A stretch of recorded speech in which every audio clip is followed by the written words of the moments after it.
এই জান্নাত যে মুত্তাকিরা পাবে, ওই মুত্তাকি কারা?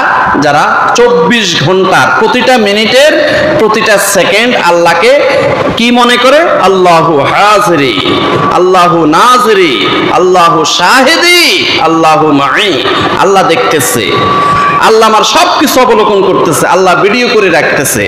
বাঁচার উপায় নাই, বাঁচার উপায় নাই, আল্লাহ সবকিছু ভিডিও করে রাখতেছে।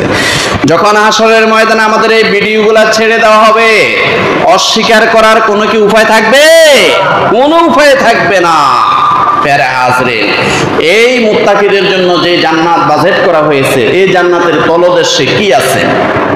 আল্লাহ রাব্বুল আলামিন বলেন, মাসালুল জান্নাতিল্লাতী বুইদাল মুত্তাকুন ফিহা আনহারুম মিন মাইন গায়রি আসিন ওয়া আনহারুম মিন লাবানিন লাম ইয়াতাগায়্যার তা'মুহু ওয়া আনহারুম মিন খামরিল লাযযাতিল লিশ-শারিবিন ওয়া আনহারুম মিন আসালিন মুসাফফা।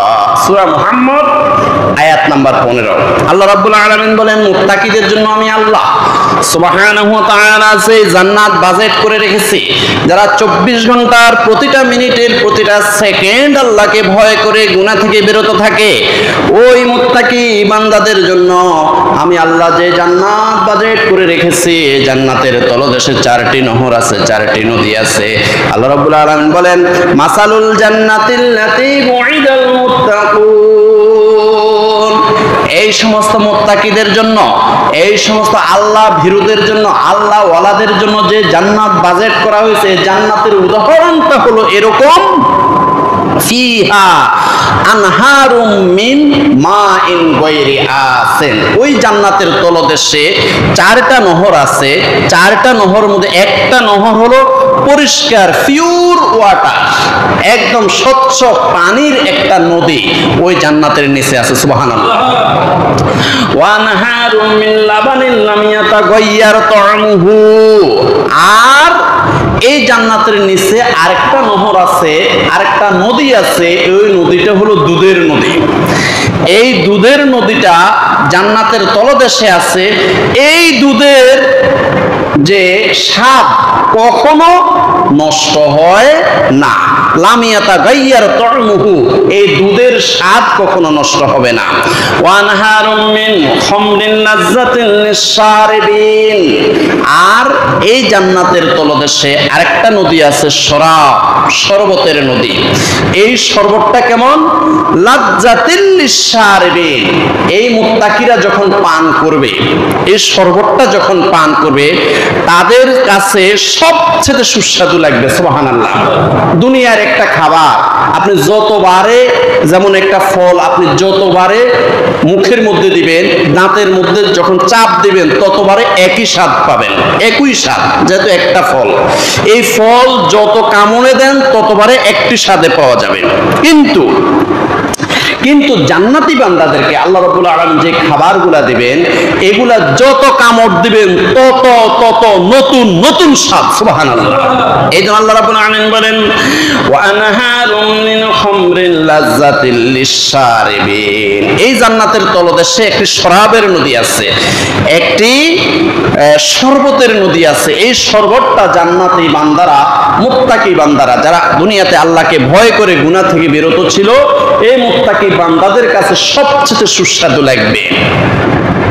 ওয়া আনহারুম মিন আসালিন মুসাফফা, আরেকটা নদী আছে, সেটা হলো মধুর নদী। এই মধুর নদীর ব্যাখ্যা আল্লাহ পাক রব্বুল আলামিন নিজেই করেছেন, মিন আসালিন মুসাফফা, একদম খাঁটি মধু। দুনিয়ার মধ্যে আমরা মধু কিন্তু ভয় পাই না, যেটা খাঁটি মধু না 6 নম্বর মধু না 30 নম্বর মধু, এইভাবে আমরা সন্দেহজনকভাবে অনেক সময় মধু কিনি না। এমন ভাবে এই মধুগুলাকে বিভিন্ন কারিকুলাম করে তারা 2 নাম্বার 3 নাম্বার 4 নাম্বার 6 নম্বর 30 নম্বর মধু পর্যন্ত বানায়। এই কারণে মধু আমরা অনেক সময় সন্দেহজনকভাবে কিনিও না। সুন্দরবনে যাইয়া অনেকে মধু কেনে না। সুন্দরবনে আমিও গেছি, ওইখানে যায় মধু সারি সারি করে ওরা বিক্রি করতেছে, কিন্তু অনেক শিক্ষিত মানুষের মধু কিনতেছে না। আমাদের সাথে আমরা গেছি যারা শিক্ষক, ওরাও তো শিক্ষিত, এখন কেউ মধু কেনে না। এখন বলেন যে কেনেন না কেন? সুন্দরবন আসছেন কিন্তু মধু কেনেন না কেন?